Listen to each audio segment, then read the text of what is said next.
Амбиц гэдэг зүйлдэгтэй байх хэрэгтэй баг. Тэ? Зөв юм дээр амбицлдаг байх хэрэгтэй баг. Жишээ нь би дайвар түүхий идчихэд юм одоо юу гэдэг савн шампунь вок шүднээ сойзны рекламд бол эзэж тоглохгүй юмс гэж боддог. Тэ? Яагаад гэвэл энэ нүрийг би энэ нүр чинь миний өөрөө капитал миний хөрөнгө байхгүй. Энэ хөрөнгөөр би энийгээ борлуулж амьдарч байгаа хүн байхгүй. Жүжигчин гэдэг хүн чинь өөрөө.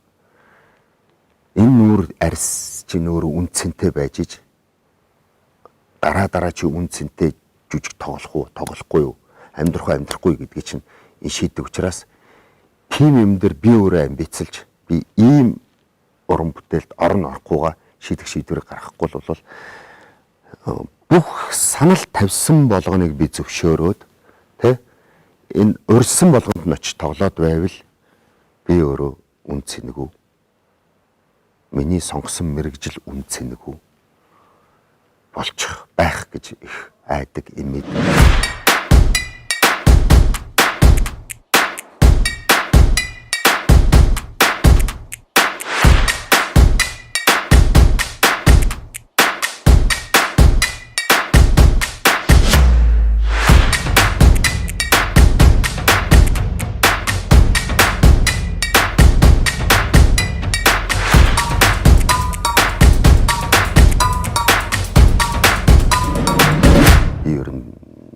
Тайцгүйгээр амьдарч чадах юм уу чадахгүй юм уу гэдэг дээр хүртэл олон бодол хөвөрлөө. Тэгээ эргээд тайзан дээр гарах сайхан байна.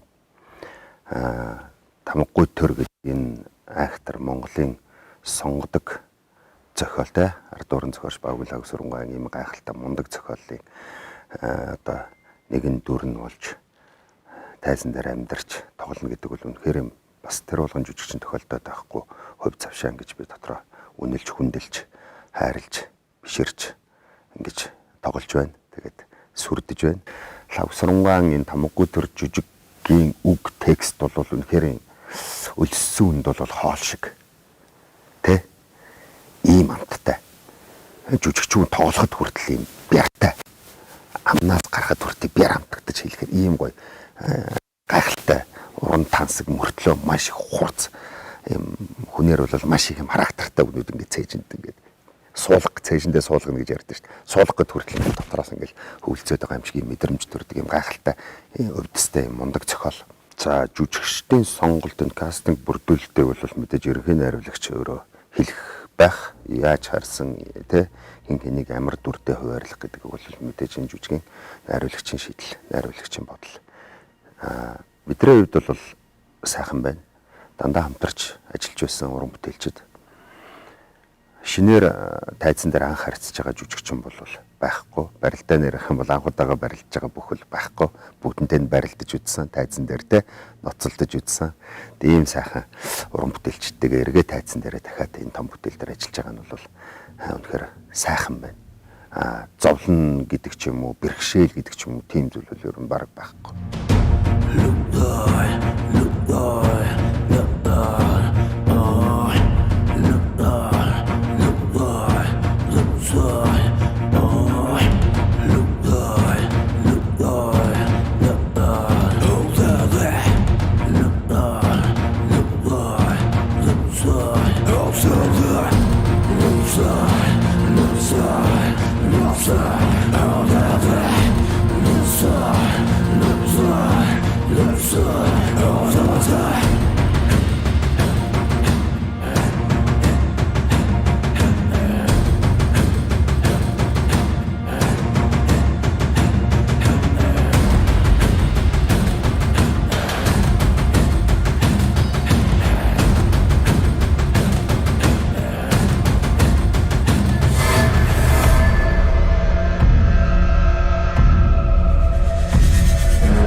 Бүтээлчүүн миний банк өсгөл явах хэрэгтэй гэж боддог. Цадаж болохгүй. Цадгал юм бол тэгэл нөгөө юу гэдэм юм те одоо өстой нөгөө бие тоон гэдэг ч юм уу те өөрийгөө од мод гэж ярих ч гэдэг юм уу тийм хүмүүс бол байдаг нуугаад яах вэ те ингээд нэг сэтгэл ханчдаг. Тийм учраас уран бүтээлчин бол мөнхийн өлсгөлэн байх хэрэгтэй юм байна гэд. Тэгээд нөгөө саранхой жүжигэн дээр цангасан зан усан шунах мэт гэдэг шиг л хүлээж авсан. Энэ одоо гайхамшигтай саналыг. Тэгээд өөрөөсөө чадах уу чадахгүй юу гэдэг асуултыг бол би яг дотор зүгээр хөвөржсэн боловч зүгээр харчиж хайсан. Энэ мэрэгчлэр л театрын жүжигчин гэдгээр л би суралцсан. 17 18 жил гэдэг бол бас л баггүй хугацаа баг. Тэ энэ бол миний цуснд байж байгаа тархин дотор буцалж байгаа л миний л одоо эргэтэн шиг болсон л зүйл шүү дээ. Миний мэрэгжил энэ дур яагаад гэвэл энэ мэрэгжилтэй хайртай дуртай учраас нэг биеийн салшгүй нэг хэсэг жүжигчнийг бий болгодог зүйл бол ганцхан тайзал гэж хэлмээр. Жүжигчин гэж ярьж байгаа хүн бол тайзан дээр тоглож чаддаг. Тайзан дээр өөрийнхөө илэрхийлэх өөрийнхөө дүр дээр амьдарч чаддаг хүнийг бол би жүжигчин гэж хэлмээр байна. Мэргэжлийн жүжигчин гэж тодтохмоор байна. За одоо энийг ярьж болох юм уу болохгүй. Чөлөөг байсан. Театраас би чөлөөг байсан. Энэ чинь хууль улсын байгууллага. Хуулиараа захирагдсан тийм ээ? Яг улсын. Тэгээ хуулиндаа бол 3 сараас дэс чөлөө өгч болохгүй. Гэтэл миний хийх гээд байгаа кино төсөл маань 2-3 жилийн тухай яригдах асуудал болцоход байдаг. Тэгээд яалтч явахгүй тушаалаа халагдах тушаал гарч иж би чөлөөлөгдөх хэрэгтэй болсон. Тэгтээ драмын театр миний хувь хүний хооронд бол би бол халагдах тушаал бол зүгээр тэр бол зүгээр чөлөө гэж би өөрийгөө зөвтгөж бодож харж байгаа. Театр маань ч гэсэн дэрэг тэгж харж байгаа. Одоо ч гэсэн надад театрын санал эргэж ажилдаа ор гэсэн шаардлага бол байгаа. Ягаад гэвэл тэр хугацаа бол өнгөрчлөө шүү дээ. Энэ бол миний хэлж ярьж гуйж исэн хугацаа. Театрын надад олгосон хугацаа бол 3 жилийн хугацаа. Одоо хамаагүй бол дэлгэлээ шүү. Тэ энийг бол би одоо ер нь одоо хэтрүүлч гэсэн явж байна. Хэтэрч гэсэн явж байна. Тэгээ театр маань одоо эргэж ажилд ор гэсэн шаардлагыг тавьж байна. Тэгтээ дахиад нэг төсөл эхэлж явж байгаа. Олон ангид киноны бас яванда олон улсын төсөл болох юм төсөл эхлүүлж явж байгаа.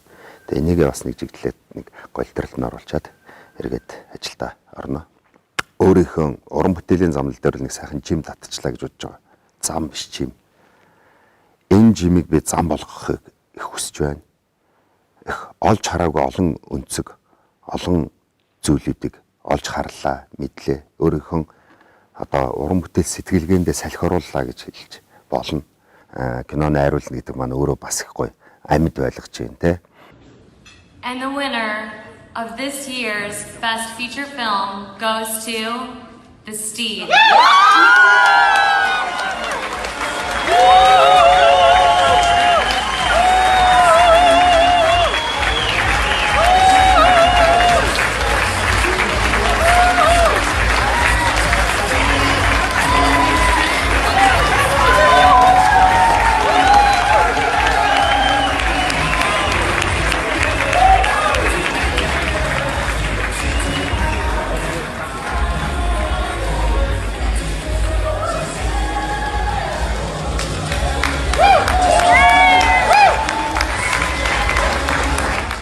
Аавыг би яг кинонд нэг актер мөнхөлөхөөс илүүтэйгээр би аавгаа мөнхөлж чадсан гэж боддог. Хамгийн сүүлд нь аавдаа хэлсэн. Миний хамгийн анхны би дааш найруулсан аав гэдэг уран сайхан киногаа. Манай аав маань жолооч юм баггүй. Тэгээд тэр закадраас хэлж байгаа миний аав бол жирийн жолооч гэж хэлдэг бол би аавдаа л зориулж байгаа. Миний уран бүтээлээрээ дамжуулж аавдаа хайраа илэрхийлж байгаа тий. Илэрхийлэл. Тэгээд миний хамгийн анхны киногоо би аавдаа зориулж хийж байгаа юм. Тэрс учиргүй яг гам болд танд зориулв гэд бичээд хаяглаад ингээд чарлаагүй ч гэсэн сэтгэлдээ би таныг бодож хийсэн шүү гэдгээд сүулт нь хэлсэн. Тэгээ ер нь бол аав урсан нэг би аавдаа зориулж ирсэн. Тэгээд бас нэг давцал нь би өөрөө яг тэр кино хийж явах явцад аав болж эхэлж байсан.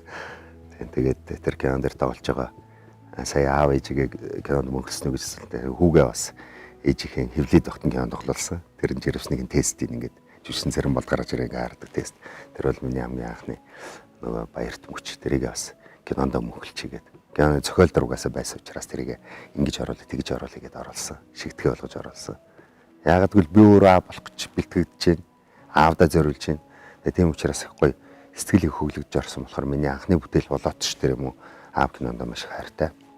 Тэгээ манай аав тэгэхэд Канад одоо ч Канадад байгаа.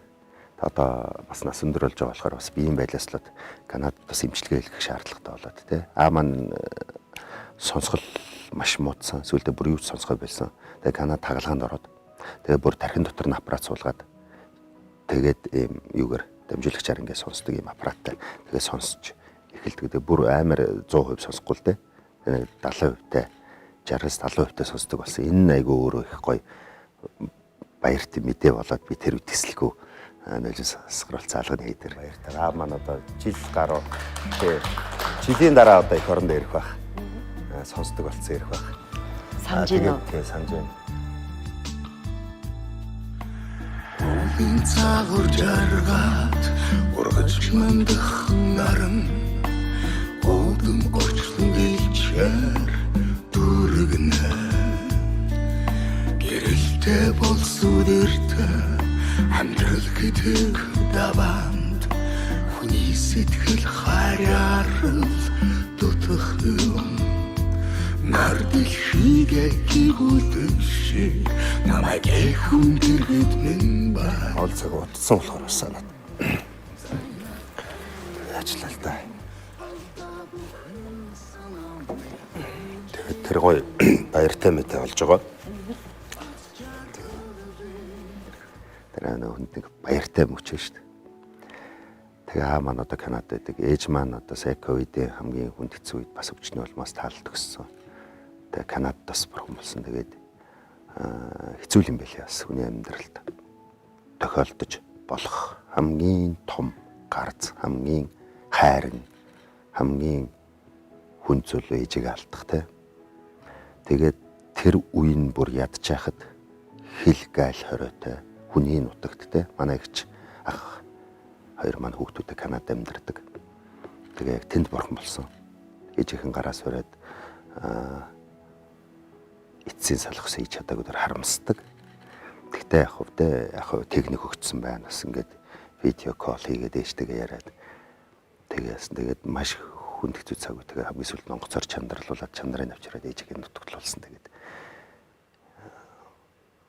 хамгийн үнэтэй зөвлөгч байсан. Хамгийн сайн найз минь байсан те. Миний амьдралд болж байгаа бүтэхгүй байгаа чадж байгаа зүйлүүд. Тэгээ жүжиг тоглоно, кино хийн бүгдийг ээж маань яг ингэ үзээд үзэгчийн нүднээс харамгүй надад тэ зэмлэл магтаал хоёрыг хэлдэг байсан. Тэгээд нэг тийм зүйл болоод өнгөрсөн. Аавч хоёрын маань бол сайхан тийм дурсамжууд нь бол үнэхээр сайхан хүмүүжүүлэгч гэж би бол үнэхээр сайн хүмүүжүүлэгч нар гэж хэлмээр байна. Гэхдээ чи яас амар асуулт асуудаг юм бэ? Монгол хүн гэж хин юм бэ гэдэг чинь одоо юу гэсэн хэлээ? Монгол хүн гэдэг бол одоо эцэст нэгэ бацаад хэлэхэд Монгол хүн гэдэг бол монголоор нь авч үлдэх тухай бодож санаж л явааг л монгол хүн. Одоо ингээл Украинд ангирчлаа шүү дээ. Украин байхын төлөө хамгаалж тэмцэж шүү дээ ард түмэн. Зэвсүүгээр нь тэмцэж шүү дээ. Гэтэл биднэрт бол одоогоор бол одоо муу ярьдаг тийм гай зовлон алга. Бид нар бол жаргалтаар түн баггүй. Тэр ер нь монголоор л байхын төлөө монгол үлдэх тухай, монгол мөнх байх тухай л бид нар тэмцэх ёстой болов. Тэгээд ялангуяа урлагийн гэсэн тодголтой бид нар урлаг гэдэг бол маш том хүчтэй зэвсэг. Тэгээ ийм мундаг хүчтэй зэвсгийг барьцгаад тэ зүгээр өнөө маргаашийн хэрэгцээний эсвэл үзэгчд юу руу шуурж ийн тэрийг бушуухан хийгээд өөрөө өөртөө ашиг олоод амьдрах нь чухал юм уу? Өнөө мөнх орших Монголын тухай. За бүр Монголын тухай гэж авч хаяхаа болоход өнөө мөнхөд орших бүтээлийн тухай яг зүтгэж дуурч болдгүй юм бэ? Тэр энэ байгаа өчүүхэн жижиг амьдралдаа агуу зүйлийг бүтээхийн төлөө л зорилгоо олж амьдраасаа л гэж би залуучуудаа ялангуяа залуучуудаа бүр их хэмж хэлмээр байна. Өөр хойч ирээдүйн залгамжлах хүүхд тогчууд маань ч гэсэн ийм үзэл бодлоор хүмүүжигдээсэ гэж би боддог. Тэ? Хүн болгон дотороо тийм тэжтэй байх юм бол манай Монгол улс л дорой хэсэгчин, дорой хөгжин тийм байх гэж бодож байна. Тэгвэл ирээдүйн хойч залуучууд маань бүгд л улс төрлөө ч юм уу ямарваа нэг намын харьяал ямарваа нэг цүнх хэрэг ч юм уу тийшээ зүтгээд ах юм бол улс ороо өгчихгүй. Эцээч өгчихгүй. Монгол улсыг төрийн ордон гэж харж болохгүй шүү дээ. Монгол улсыг зүгээр төрийн талбай гэж хараад тэ наадам болохоор нүүрэн дээрээ шивээд машин дээрээ зүгээ тавьгаад иж болохгүй шүү дээ. Мөнхөд зүрх сэтгэлд нь Монгол гэдэг зүйл хадгалагдаж байдаг залуучууд бол тэрний төлөө зорилгоо олгож зүтгэх хэрэгтэй. Тэрийгэ зорилгод болгож чадах юм бол чи сайхан амьдрна. Чиний амьдрал амттай байна. Монгол хүн гэдгээрээ бахарх нь эззээч өлсгөө. Өлсгөлэн гэж бүү яар. Тэ? Эззээч даарахгүй. Эззээч цангахгүй. Тийм арт хүн баггүй. Тэгэхээр Монгол гэдгээрээ тижээг дээрээ